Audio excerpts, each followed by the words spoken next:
زینب کبریٰ یا ثانی زہرا۔ بسم اللہ الرحمن الرحیم۔ ناظرین کرام السلام علیکم ورحمۃ اللہ وبرکاتہ۔ امید کرتا ہوں کہ آپ تمام ناظرین خیریت سے ہیں۔ آپ تمام کا تہ دل سے شکریہ ادا کرتے ہیں کہ ایک بار پھر سے آپ لوگ ہم لوگوں کا ساتھ دینے کے لیے چینل ون کے پروگرام کو دیکھ رہے ہیں۔ ناظرین، جیسا کہ آپ تمام لوگ جانتے ہیں، ہم لوگ جناب زینب سلام اللہ علیہ کے حوالے سے اس پروگرام میں گفتگو کر رہے ہیں۔ ایک بار پھر سے چینل ون کے اسٹوڈیو میں موجود ہیں حجت الاسلام والمسلمین عالی جناب مولانا سید نجیب الحسن زیدی صاحب قبلہ۔ تو آئیے اس شو پر ان سے ملاقات کرتے ہیں۔ السلام علیکم مولانا صاحب۔ وعلیکم السلام ورحمۃ اللہ وبرکاتہ۔ کیسے ہیں آپ؟ خیریت سے ہیں؟ الحمدللہ۔ چلیے، بہت بہترین گفتگو رہی۔ گزشتہ ایپیسوڈ کی بات کریں تو آج ایک بار پھر سے، کیونکہ جناب زینب سلام اللہ علیہ کی جب زندگی کے بارے میں بات کریں شاید آدھا گھنٹہ ایک گھنٹے میں کچھ نہیں ہونے والا ہے، لیکن ہم لوگ کوشش کریں گے کہ کچھ باتیں ناظرین تک پہنچائی جائیں۔ تو سب سے پہلی چیز تو میں جاننا چاہوں گا کہ آپ کو جو ہے عقیلہ بنی ہاشم کے نام سے یاد کیا جاتا ہے، اس کے پیچھے کا کیا ریزن ہے، کیا مقصد ہے؟ دیکھیں، عقیلہ یعنی عقل مند، جی، اور جو صاحب عقل و شعور ہوتا ہے اس کے لیے عقیل کا لفظ استعمال ہوتا ہے۔ جیسے مولا کائنات کے بھائی جناب عقیل، جناب زینب سلام اللہ علیہ عقیلہ بنی ہاشم ہے، یعنی بنی ہاشم کی عقل مند ترین خاتون۔ واہ۔ اب یہ عقل مند کیسے، اس کے پیچھے آپ جائیں تو روایت ہے حضرت محمد مصطفیٰ صلی اللہ علیہ وسلم کی۔ اس روایت کو آپ دیکھیں اور پھر اس کو آپ اتاریں جناب زینب سلام اللہ کی شخصیت کے اوپر، مکمل طور پر روایت فٹ ہوتی ہے۔ یعنی ایسا ہی نہیں ہے کہ جیسے ہمارے یہاں کیا ہوتا ہے کہ ایک شخص ہے، اس کو کہہ دیا اسد، اسد مطلب شیر، وہ ڈرپوک انسان ہے، ہر چھوٹی سی چیز پہ ڈر، کاکروچ سے ڈرتا ہے، اسے ہم کہتے ہیں اسد۔ جی۔ یا مثلا نام رکھ دیا شجاع، شجاع نام رکھ دیا، وہ چھوٹی چھوٹی چیزوں سے مثال بزدل ہے۔ جی۔ تو یہ دنیا میں ہوتا ہے، نام کچھ ہوتا ہے، لقب کچھ ہوتا ہے، اثر کچھ اور ہوتا ہے۔ جی جی۔ کبھی ہم نے لقب دے دیا کسی کو، کہا بھائی یہ علامہ ہے، علامہ دہر کہہ دیا، لیکن اگر آپ دیکھیں تو پھر علامہ والی کوالٹی نہیں، کوئی اس کے اندر کوئی ایسی صفت نہیں ہے۔ لیکن یہ جو شخصیتیں ہیں جن کا تعلق بنی ہاشم سے، بالکل بالکل، تو یہاں پر اگر کوئی لقب دیا جاتا ہے تو اس کے پیچھے وہ ساری چیزیں ہوتی ہیں، اسم با مسمى سے کہا جاتا ہے۔ پیغمبر کی حدیث ہے کہ ان اعقل الناس من عرف ربہ فعطاہ، عقل مند انسان وہ ہے جو اپنے رب کو پہچان لے اور اس کی اطاعت کرے۔ اپنے رب کو پہچان لیا اور اس کی اطاعت کی، یہ پہلی منزل عقل مندی کی۔ ہماری نظر میں عقل مند کون ہوتا ہے دنیا میں؟ چالاک انسان کون ہے؟ جو اپنے لیے زیادہ کچھ جمع کر لے، اب وہ دوسروں کو بیوقوف بنانے کے ذریعے سے ہو، ٹوپی پہنانے کے ذریعے سے ہو، کیسے بھی ہو۔ ایک شخص جس کے پاس پہلے 2 گھر تھے، پھر 4 ہو گئے، پھر 8 ہو گئے، ہاں بڑا عقل مند انسان ہے۔ ایک انسان ایک آفس میں کلرک کی حیثیت سے آیا، ہوتے ہوتے 4-5 سال میں وہ باس بن گیا، عقل مند انسان ہے۔ کسی کے پاس کچھ پراپرٹی نہیں تھی، 5-6 سال میں اس نے بنا لی، بہت عقل مند انسان ہے، کہاں سے کہاں پہنچ گیا۔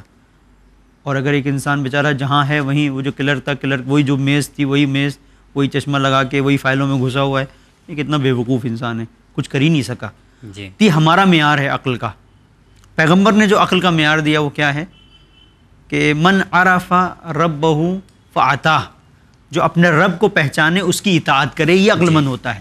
یعنی عقل کا مطلب یہ ہے کہ انسان زندگی کے کسی بھی مرحلے میں ہو، اپنے رب کی اطاعت سے وہ غافل نہیں ہوتا۔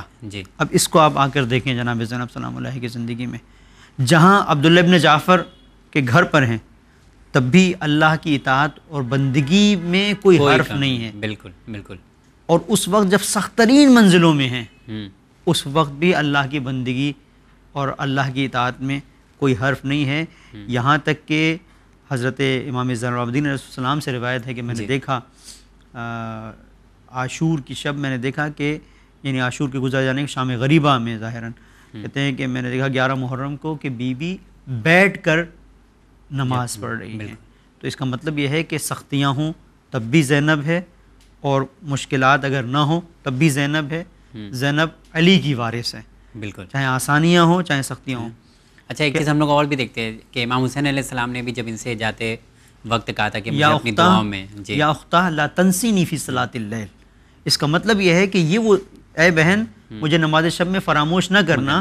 یہ اس کا مطلب کیا ہے؟ یعنی یہ وہ ذات ہے، مجھے پتا ہے کہ جو اللہ کو اس نے پہچان لیا ہے تو اب اس راستے سے ہٹے گی نہیں، چاہے کتنی سختیاں کیوں نہ ہو. اب جناب زینب سے دعا کے لیے کہہ رہے ہیں، اور یہ بہت عجیب بات ہے. میں یہاں پر ایک دوسری روایت آپ کی خدمت میں عرض کروں. ابھی یہ روایت کمپلیٹ نہیں ہے، اس کو میں آگے بڑھاؤں گا. آپ یہ دیکھیں کہ وہ جگہ کہ جہاں پر اللہ کی جانب سے تمام خیر کسی کو دے دیا جائے. جی. روایت کہتی ہے کہ ثلاثن من کن فی، 3 چیزیں ایسی ہیں من کن فی جس کے اندر یہ 3 چیزیں آ جائیں، جمع اللہ لہ خیر الدنیا والآخرہ، پروردگار اسے دنیا اور آخرت کی نیکیاں، خیر، جو کچھ بھی اچھائیاں ہیں اس کو دے دیتا ہے. تو اب ظاہر ہے کہ اب ہر ایک، مثلا ہمارے ناظرین میں ہر ایک سوچ رہا ہے کہ یہ 3 چیزیں کیا ہیں جو مجھے مل جائیں تو دنیا اور آخرت کا خیر مجھے حاصل ہو جائے گا. اب آپ دیکھیں کہ روایت کہتی ہے 3 چیزیں کہ اگر کسی کو دے دی جائیں، 3 چیزیں کسی کے وجود کا حصہ بن جائیں، اللہ خیر دنیا اور آخرت اسے دے دیتا ہے. میں بھی بے چین ہوں سننے کے لیے. پہلی چیز جی الرضا بالقضاء، اللہ کی رضا پر راضی رہنا. پہلی چیز اللہ کی رضا پر راضی رہنا. پروردگار تو جس حال میں رکھ رہا ہے میں شکر ہے تیرا. شکر ہے.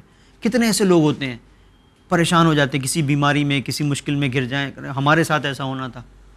ایک ہمارے استاد ہیں، انہوں نے بڑی خوبصورت بات کی کہ ایک شخص تھا بڑا پریشان تھا، کہنے لگا کہ کیا کریں مولانا صاحب، کڈنی میں پرابلم ہے، ہارٹ کی پرابلم ہے، شوگر ہے، یہ سارا، اور اس کے ساتھ ساتھ مثلا ایک ہاتھ میں بھی کچھ اس کے مشکل تھی. کہا یہ ہاتھ بھی کوئی زندگی ہے یہ کوئی؟ تو انہوں نے کہا ٹھیک ہے مشکلات تو ہیں تمہارے ساتھ، کاغذ اٹھاؤ، پین لو، یہ لکھو کہ تمہاری باڈی کے اندر کتنے پارٹس تمہاری باڈی کے اندر ہیں، کتنے حصے ایسے ہیں کہ جس کے اندر مشکل ہے، اور کتنے ایسے ہیں کہ جس کے اندر کوئی مشکل نہیں ہے. اور لکھو. تو اس نے لکھا 5-6 ایسے تھے، مثال کے طور پر پیر مثلا اس طرح سے نہیں تھا، ہاتھ میں مثلا مشکل تھی، مثلا فرض کریں کڈنی، اور انہوں نے گنایا مثلا تمہاری پیشانی ٹھیک ہے، تمہاری ناک میں مشکل نہیں ہے، تمہاری آنکھیں تمہاری دیکھ سکتی ہیں، منہ سے تم بول سکتے ہو، کانوں سے برا. تو وہ جو مثبت چیزیں تھیں، جو پازیٹیو جتنی بھی چیزیں تھیں، انہوں نے دیکھا کہ یہ تو بہت زیادہ ہیں. لکھتے لکھتے وہ لائن لگ گئی. تو کہا کہ بھائی شکر ادا کرو کہ پروردگار جو کچھ تو نے دیا ہے اتنا سالم ہے، اتنا سب میں اس سے استفادہ کر رہا ہوں.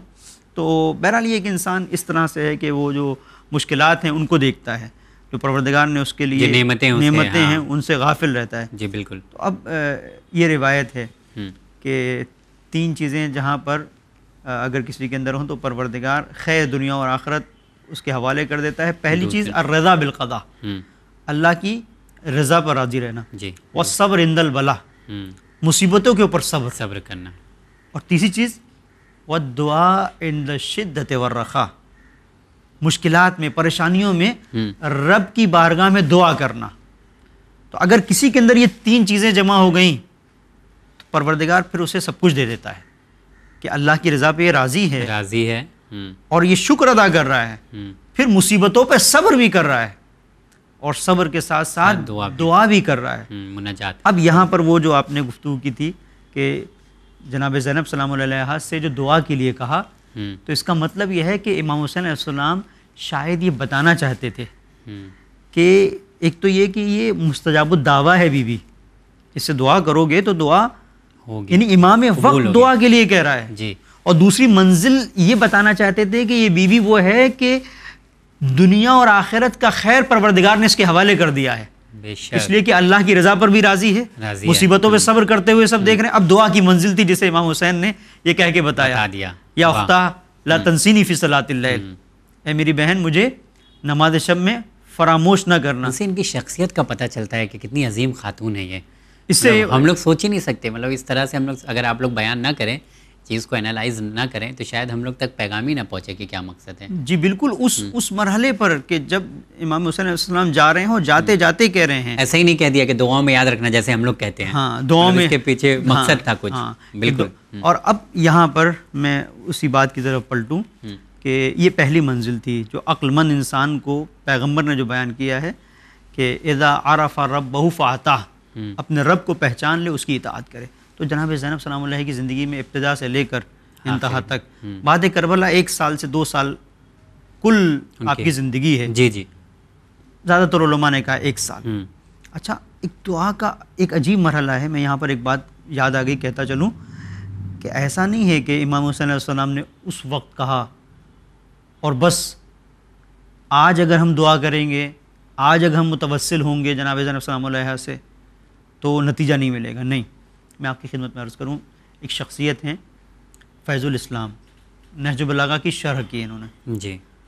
مریض ہو گئے، بیمار ہو گئے، تو ان کی شرح ہر جگہ موجود ہے. آپ کتاب خانے میں لائبریری میں جائیں گے، شرح نہج البلاغہ فیض الاسلام سب جگہ موجود ہے.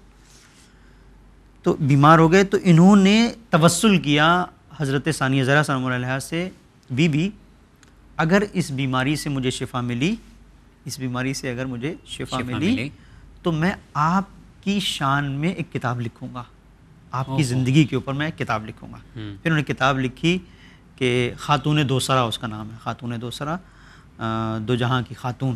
پھر انہوں نے اس پہ کتاب بھی لکھی. تو اس کا مطلب یہ ہے کہ یہ جو حدیث ہے کہ خیر دنیا اور آخرت پروردگار دے دیتا ہے، یعنی اسے سب کچھ دے دیتا ہے، یہاں تک کہ اسے مستجاب الدعویٰ بنا دیتا ہے. وہ دعائیں جو پروردگار قبول کرتا ہے، اگر کوئی ان کے وسیلے، ہاں ان کے وسیلے سے بھی اگر کوئی مانگے تو پروردگار اسے بھی قبول کرتا ہے. تو اب دیکھیں کہ جی انہوں نے کتاب لکھی اور اس کے بعد ایک بہترین کتاب لکھی.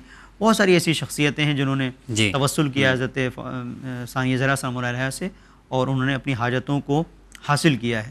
تو پہلی منزل یہ ہے کہ من عرف ربہ فاتح، جس نے اپنے رب کو پہچان لیا اس کی اطاعت کی. دوسری منزل من عرف اعداءہ فعصا، جس نے اپنے دشمن کو پہچان لیا اور دشمن کے سامنے ڈٹ گیا. یہ عقل مند ہے. دیکھیے بہت بڑی بات ہے. عقل مند پہلی منزل میں وہ ہے کہ جو خدا کو پہچان لے اس کی اطاعت کرے. دوسری منزل میں دشمن کو پہچان لے اس کے سامنے کھڑا ہو جائے. دشمن سے سمجھوتا نہیں. ہمارے سماج میں، ہمارے معاشرے میں بڑی مشکل یہ ہے کہ ہم دشمن کو پہچاننے میں غفلت کرتے ہیں. نتیجہ کیا ہوتا ہے؟ اپنوں کو دشمن بنا لیتے ہیں. انسان کے وجود، دشمن سے مراد یہ بھی ہے جو فیملی ایشوز ہوتے ہیں اس میں بھی ہے. اس میں بھی ہے. ایسا نہ سمجھے کہ نہیں وہی دشمن ہے جو بڑی بڑی جنگوں میں ہوتے ہیں. ظاہر ہے کہ دشمن کو پہچاننا بہت بڑی چیز ہے. ہم دشمن کو نہیں پہچانتے. اب دشمن کو نہیں پہچانتے تو کیا ہوتا ہے کہ آپس میں ایک دوسرے کریٹ کرتے ہیں دشمنی. ہاں یہ ہمارا دشمن ہے، یہ بھی دشمن ہے، یہ بھی دشمن ہے. اور کبھی کبھی ایسا ہوتا ہے وہ انسان اکیلا ہو جاتا ہے، ہر ایک کو اپنا دشمن سمجھتا ہے، کوئی کا دوست ہی نہیں ہے. سمجھنا چاہیے یہ چھوٹی چھوٹی چیزیں ہیں، مفادات کا آپس میں ٹکراؤ ہوتا ہے، یہ ساری چیزیں ہیں. تو یہ اس کا مطلب دشمنی نہیں ہے. اچھا کچھ نظریات اگر الگ ہوتے ہیں تو اس کا مطلب یہ نہیں ہوتا کہ انسان دشمن ہو گیا نظریے کی تبدیل ہونے سے. دشمن نہیں ہوتا. دشمن کون ہے؟ اب آپ اس کو دیکھیں، جو خدا کا دشمن ہے، جو اہل بیت کا دشمن ہے، جو ولایت کے سامنے آ رہا ہے وہ دشمن ہے. اب آپ جناب زینب سلام اللہ کو دیکھیں کہ آپ نے کوفے میں خطبہ دیا ہے اور دربار ابن زیاد میں بھی خطبہ دیا ہے، دربار یزید میں بھی خطبہ دیا ہے. اب چونکہ دامن وقت میں زیادہ گنجائش نہیں، میں تھوڑا سا بس میں اس سے اشارہ کر رہا ہوں کہ دشمن کو اگر دیکھ لیا تو ڈٹ گئیں. اب وہاں پر اگر آ کر ابن زیاد دربار میں کہتا ہے الحمدللہ الذی فضحکم واکذب حدوثتکم، کہ خدا کا شکر ادا کرتا ہوں کہ معاذ اللہ پروردگار نے تمہیں ذلیل کیا، جھوٹا ثابت کیا. تو اسی انداز میں جناب زینب سلام اللہ علیہا اسے جواب دیتی ڈٹ کے. جی خاموش نہیں ہوئی ہیں. الحمدللہ الذی، اب یہ دیکھیں کہ کس طریقے سے آپ نے حمد پروردگار کیا کہ جس نے اس پروردگار کی میں حمد کرتی ہوں، اس کی تعریف کرتی ہوں، اس کی ستائش کرتی ہوں کہ جس نے ہمارے گھر میں نبوت کو قرار دیا، ہمارے گھر میں نبوت کو قرار دیا. اور اس طرح سے پھر آپ نے اس بات کو بیان کیا کہ انما یفتض اللہ الفاسق والفاجر وهو غیرنا، پروردگار جسے ذلیل کرتا ہے وہ فاسق اور فاجر ہے، وہ ہم نہیں ہیں. یعنی مسلسل دشمن کا مقابلہ کیا ہے، اس کے سامنے ڈٹ گئیں. اب چاہے دشمن تخت پر بھی کیوں نہ بیٹھا ہو، چاہے وہ یہیں پر شاید انہوں نے جناب زینب سلام اللہ علیہ نے کہا تھا نا کہ ما رأیت الا جمیلا. جی مطلب یہ خوبصورتی کیف رأیتی، اس نے پوچھا کہ کیف رأیتی ما سن اللہ بأخیک الحسین، کیسا اب تم نے پایا کہ تمہارے بھائی کے ساتھ کیسا کیا پروردگار نے؟ تو آپ نے جواب دیا ما رأیت الا جمیلا، کہ میرے پروردگار نے جو کچھ کیا بہت حسین تھا، بہت خوبصورت تھا. تو اب یہ یہاں پہ بھی وہ صبر کرنا اور وہ مصیبت میں مطلب ڈٹ کر سامنا کرنا بھی دکھا رہا ہے. وہ بھی دکھا رہا ہے. مطلب یزید ایسا سوچ رہا تھا کہ نہیں شاید ہم نے بہت کچھ کر دیا ہے، لیکن جناب زینب سلام اللہ علیہ بتا رہی نہیں، وہ کیا ہے جو اللہ یعنی وہ دیکھ رہی ہیں کہ تم یہ دیکھ رہے ہو کہ تم نے کچھ کیا ہے، میں دیکھ رہی ہوں کہ حسین، ہاں تم ظاہری طور پر دیکھ رہے ہو کہ تم نے سروں کو تن سے جدا کر دیا، تم ظاہری طور پر تم یہ دیکھ رہے ہو خیام کو تم نے جلا لیا، جی، اور میری نظریں یہ دیکھ رہی ہیں کہ میں دین کو بچا لیا. یہ ایک پوائنٹ وہ ہے کہ جہاں پر تھوڑا سا اس کی فوکس کرنے کی ضرورت ہے، لیکن چونکہ وقت نہیں ہے اس کو چھوڑا ہوں، پھر کبھی کسی اور انشاءاللہ کسی موقع پہ. اچھا ایک چیز ہم لوگ دیکھتے ہیں کہ لوگ آنکھ رکھتے ہیں لیکن ان کے پاس بصیرت نہیں ہوتی. ہم جیسے لوگ ہوتے ہیں، کان ہے لیکن سماعت طریقہ نہیں ہے، زبان ہے لیکن حق گوئی نہیں ہے. لیکن جب ہم لوگ شجاعت بلکہ ہوتی ہے لیکن ان کے پاس وہ طریقہ نہیں ہوتا کہ وہ شجاعت یا تدبیر کا استعمال کر سکیں. لیکن جناب زینب سلام اللہ علیہ کے اوپر جب ہم لوگ نظر ڈالتے ہیں تو میں چاہتا ہوں ان کی بصیرت کے بارے میں آپ بتائیں اور ان کی جو شجاعت ہے اس کا بھی تھوڑا سا ذکر کریں. دیکھیں بصیرت اور شجاعت سے پہلے میری بات ابھی پوری نہیں ہو پائی ہے. وہاں پر حدیث کے میں نے دو پہلو بیان کیے. نہیں، ایک مرحلہ جو ہے حدیث جو کہہ رہی ہے کہ جو اپنے رب کو پہچان لے وہ عقل مند ہے، جو دشمن کو پہچان لے. ختم نہیں ہوئی ہے، 2 پوائنٹ اس کے اوپر توجہ کیجیے گا اس پہ. اس کے بعد پھر میں اس کی طرف اگر وقت رہے گا تو آئیں گے، نہیں تو نہیں کوئی بات نہیں. اس کے بعد پیغمبر کہتے ہیں کہ من عرف دار قیامہ فاصلحھا، جو اپنی آخری منزل کو پہچان لے کہ جہاں اسے قیام کرنا ہے، جہاں اسے رہنا ہے، پھر اس کی اصلاح کرے، وہ عقل مند ہے. میں مثال دوں، بہت سارے لوگ ہیں جو روزگار کے لیے گلف میں جاتے ہیں، یورپ جاتے ہیں، مثلا US جاتے ہیں. تو آپ دیکھیں 2 لوگ مثلا پہنچے، ایک نے مثلا وہاں پر جیسے ہی وہ پہنچا اس کو سیلری ملی، اس نے کہا کہ بھائی یہیں پہ اپنے گھر کو ڈیکوریٹ کرنا شروع کر دیا. دوسرے نے بچا کے مثلا وہ انڈیا بھیج رہا ہے. تو میں صرف ایک مثال دے رہا ہوں. تھوڑا سا وقت گزرا، 3-4 سال میں 2 دوست گئے تھے. ایک نے جو کچھ وہاں سے کمایا اپنے گھر پہ بھیجا یہاں، جی، اس کا گھر بھی بن گیا، سب کچھ ہو گیا. ایک وہ تھا جو وہیں لگا رہا تھا، سب کچھ وہیں لگا رہا تھا. ایک دن ایسا آیا کہ وہ جو گرین کارڈ ہے یا ویزا ہے جو بھی ہے، اس نے کہا کہ بھائی یہ کینسل، جاؤ اب تم جاؤ. تو اب سوچے کہ کیا کیفیت ہوگی، جس نے وہیں سب کچھ لگایا وہ کیا لے کے آئے گا؟ کچھ نہیں. اور جس نے یہاں پر، تو اس کا مطلب اس کا ہے. تو یہ ایک عقل مند کی پہچان ہے. پیغمبر نے کہا من عرف دار قیامھا فاصلحھا، جو اپنے دار قیام کو پہچانے کہ اسے کہاں جانا ہے. یہ دنیا دار قیام نہیں ہے، اس دنیا میں آپ رہ ضرور رہے ہیں لیکن یہاں سے آپ کو کہیں اور جانا ہے، اس کا اہتمام کرنا ہے، وہاں کا انویسٹمنٹ. اس لیے زینب مطمئن تھی کہ یہاں پر خیام جل رہے ہیں، جل گئے لیکن ہم نے اپنے دین کو محفوظ رکھا ہے. من عرف دار قیامھا فاصلحھا. پھر اس کے بعد یہ عقل مند انسان وہ ہے. پھر پیغمبر نے کہا کہ من عرف سرعت رحیلہ فتزود لہا، کہ جو تیزی کے ساتھ یہ دیکھ رہا ہے کہ دن اس کے گزر رہے ہیں، تیزی کے ساتھ ہر دن موت سے قریب کر رہا ہے. ہر ایک انسان، ہر گزرنے والا دن موت سے انسان کو نزدیک کر رہا ہے.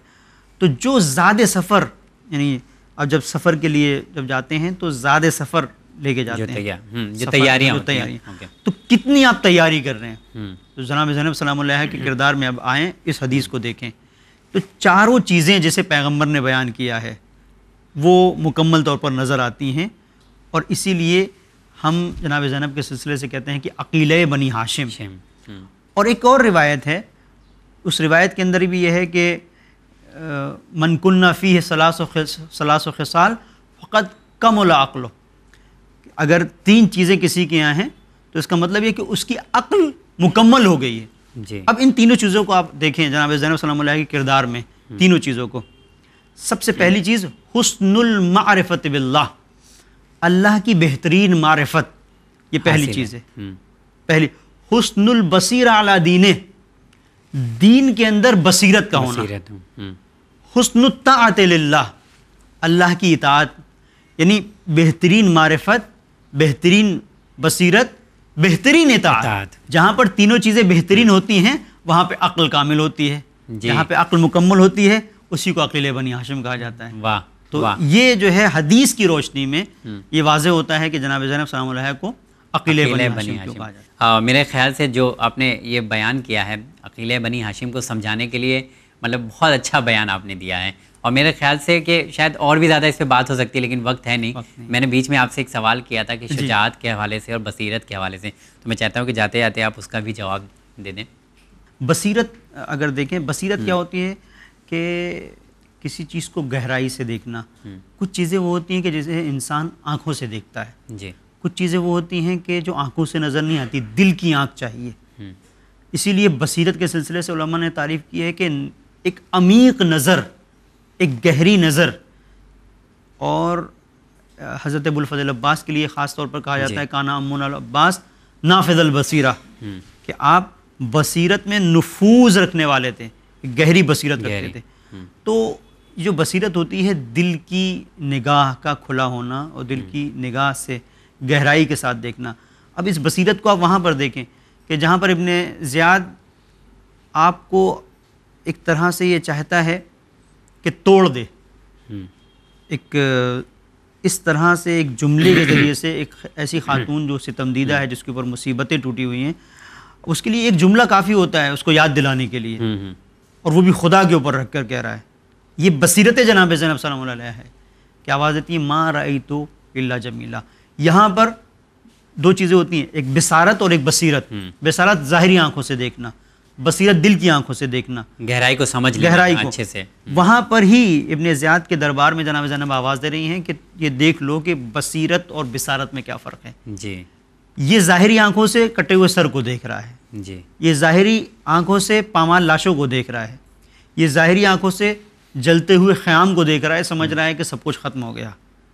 میں نگاہ بصیرت سے دیکھ رہی ہوں کہ جو کچھ میرے بھائی نے کیا ہے، جو کچھ قربانی دی ہے، اس قربانی کی روشنی میں ہمیشہ ہمیشہ کے لیے دین باقی رہنے والا ہے. بے شک، اور تا قیامت تک. ہاں، شہادتوں کے حصار میں دین محفوظ رہنے والا ہے. یہ نگاہ بصیرت تھی جناب زینب سلام اللہ علیہ. شجاعت کی اگر اور بات جہاں کریں پر شجاعت کی بات ہے تو آپ یہ دیکھیں کہ شجاعت کا مرحلہ یہ نہیں ہوتا ہے کہ ایک انسان ہر جگہ پر ہر بات کہے. ہاں، تدبیر ہونی چاہیے اس کے لیے. شجاعت، ہاں، شجاعت کے لیے تدبیر بہت ضروری ہے کہ کہاں پر کیا کہنا ہے. آپ دیکھیں یہ شجاعت ہے کہ جناب زینب سلام اللہ علیہ جب رسن بستہ ہیں اور کوفے میں آئی ہیں اور لوگ جب سامنے ہیں اور آپ کو خطبہ نہیں دینا، یعنی برداشت نہیں ہے کہ جناب زینب خطبہ دیں. روایت کہتی ہے قد اشارت الی الناس، تو آپ نے لوگوں کی طرف اشارہ کیا، قد انصتو، خاموش ہو جاؤ. تو روایت یہ کہتی ہے کہ جب یہ اشارہ کیا ہے فرتدت الانفاس وسکتت الاجراس، تو لوگ نہ صرف لوگ خاموش ہو گئے، جو سانس اوپر تھی اوپر، جو نیچے تو نیچے، اس کے بعد جو ناکوں کے گلے میں پڑی ہوئی گھنٹیاں تھیں وہ بھی خاموش ہو گئی. اس کے بعد آپ نے خطبہ دیا ہے یا اہل الکوفہ یا اہل الخطل والغدر الا فلا رقات الرن ولا حدات الزفرہ. اس طرح سے خطاب کر رہی ہے. یہ شجاعت ہے جناب زینب سلام اللہ علیہ. وہ بیان میں بھی دکھنا چاہیے کہ تمہارے آنکھوں کے سوتے کبھی خوش نہ ہو، مسلسل تم آنسو بہاتے رہو. تم نے کیا کیا ہے؟ تم نے میرے بھائی کو بلایا اور بلانے کے بعد پھر کوفیوں کی خصوصیات کو بیان کیا ہے. حل فیکم الی السلف والنتف والشنف، تمہارے اندر ایک کینہ ہے، تمہارے اندر حسد ہے، تو یہ ساری چیزیں میں اس خطبے کی طرف نہیں جانا چاہتا. بہرحال ولادت کا چونکہ موقع ہے جناب زینب سلام اللہ کا، صرف آپ کی شجاعت کو بیان کرنا تھا. تو بہرحال ایک منزل جس طریقے سے کوفہ ہے، دوسری منزل جناب زینب سلام اللہ کی شجاعت کو سمجھنے کے لیے دربار ابن زیاد ہے، پھر تیسری منزل دربار ابن یزید ہے. دربار یزید میں بھی اسی طریقے سے ہیں جناب زینب سلام اللہ علیہ، جیسے ابن زیاد کے دربار میں ہیں، ابن زیاد کے دربار میں ویسے جیسے آپ کوفے کے بازار میں ہیں. کسی بھی ایک منزل پر جناب زینب کو یہ نہیں دیکھا کہ ہاں اب سمجھوتا کر لیا جائے یا کہیں. ہاں، یہ ایک شجاعت کا ایک رخ ہے، ایک پہلو ہے کہ جب جناب سجاد علیہ السلام خطبہ دے رہے ہیں تو جناب زینب خاموش ہیں. جی، یہ ایک بڑی منزل ہے. یہ شجاعت جناب زینب کو اگر آپ کو دیکھنا ہے تو یہ ایک شجاعانہ قدم ہے کہ جب امام حسین علیہ السلام نکل رہے ہیں مدینے سے، تو شجاعت چاہیے اس کے لیے کہ میں بھی جا رہی ہوں. بالکل تمام تر مشکلات. ہاں، بڑا شجاعت کا مطلب صرف ہی نہیں ہوتا کہ میدان میں جا کے تلوار چلائی جا رہی ہے، بلکہ مطلب تدبیر ہونی چاہیے اس کے لیے. اور میرے خیال سے یہ پروگرام شاید کمپلیٹ نہ ہو اس لحاظ سے، کیونکہ جناب زینب سلام اللہ علیہ وہ ایسی خاتون ہیں جنہوں نے اپنے بابا کا بھی زمانہ دیکھا، اپنی والدہ کا بھی زمانہ دیکھا، فاطمہ زہرا سلام اللہ علیہ کے ساتھ رہیں، خود رسول صلی اللہ علیہ وسلم کے ساتھ رہیں، امام حسن امام حسین علیہ السلام کے ساتھ وقت گزارا.